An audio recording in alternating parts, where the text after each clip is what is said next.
Добро пожаловать в мой канал.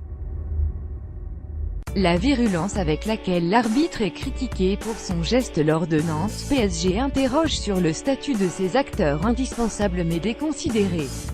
Le Monde 15/1/2018 à 15h26 mis à jour le 15/1/2018 à 17h41 par Clément Guilloux. Dans notre imaginaire, Tony Chaperon était l'arbitrage fait homme et les qualificatifs que nous lui attribuions montraient la mauvaise réputation du métier. Nous disions intraitable, nous aurions aussi pu dire autoritaire, implacable, sévère ou inflexible, bref, toute épithète piochée dans le dictionnaire des synonymes et désignant un dictateur au petit pied. Quel discours médiatique avait bien pu nous rendre cet homme si détestable, d'une part, et sa profession si méprisable, d'autre part? Dimanche soir, Tony Chaperon est entré dans l'histoire du football français, non pas en arbitrant une finale de Coupe du Monde mais en devenant le premier arbitre à faire l'objet d'un « mème Internet ». Sa tentative présumée de balayage de Diego Carlos, le défenseur brésilien du FC Nantes, est détournée de toutes les façons possibles, et son comportement sur l'action. Il a adressé un deuxième carton jaune au joueur coupable de l'avoir involontairement bousculé et tourné en ridicule dans toutes les langues. Lui dit avoir été victime d'un mauvais réflexe, ayant ressenti une vive douleur sur une blessure récente. Les images rendent les deux versions possibles. On s'en aperçoit ces derniers mois, l'arbitrage vidéo est aussi affaire d'interprétation humaine. Au fond, peu importe, c'est un moment chaplinesque, rien d'autre. Il prête au rire et au dépit, pour les arbitres qui subiront les moqueries les week-ends prochains sur les pelouses de district. Mais il ne dit rien de la profession en général. Curée bien plus révélatrice est la curée que Tony Chaperon subit depuis dimanche 23h. Joueur, entraîneur, président de club, quel autre acteur du football, pour un geste ou un mot qu'il a dépassé, subirait sans procès un déchaînement d'une telle violence? Imagine-t-on un arbitre se précipiter avec fureur dans le vestiaire d'une équipe pour se plaindre des contestations de l'entraîneur ou d'un tacle dangereux? Imagine-t-on un arbitre faire irruption dans la loge présidentielle à la mi-temps d'un match? Les scènes inverses se produisent chaque week-end ou presque dans les sous-sols des stades de Ligue 1.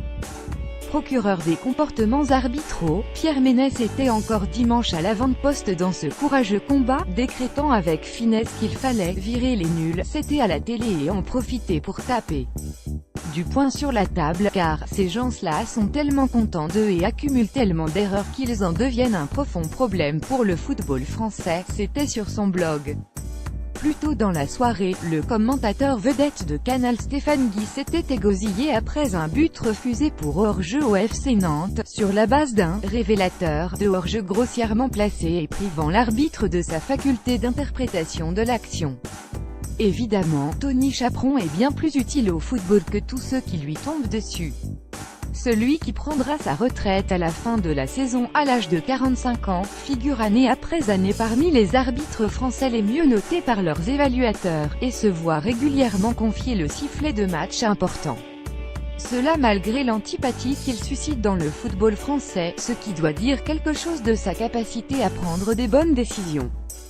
2 heures avant le geste incompréhensible de Tony Chaperon, il semblait normal à tous que Jean-Michel Aulas, président de l'Olympique lyonnais suspendu à de multiples reprises pour ses propos sur les arbitres, s'inquiète, pour le foot, rien de moins que son joueur vedette Nabil Fekir ne soit pas davantage protégé par le corps arbitral. Il y a un mois, le défenseur lyonnais Marsal avait porté sa main au visage d'un arbitre de touche sans en être sanctionné. Le même week-end, des membres de l'encadrement de Montpellier avaient traité un arbitre de pipe, de pute, de porc et de grosse merde.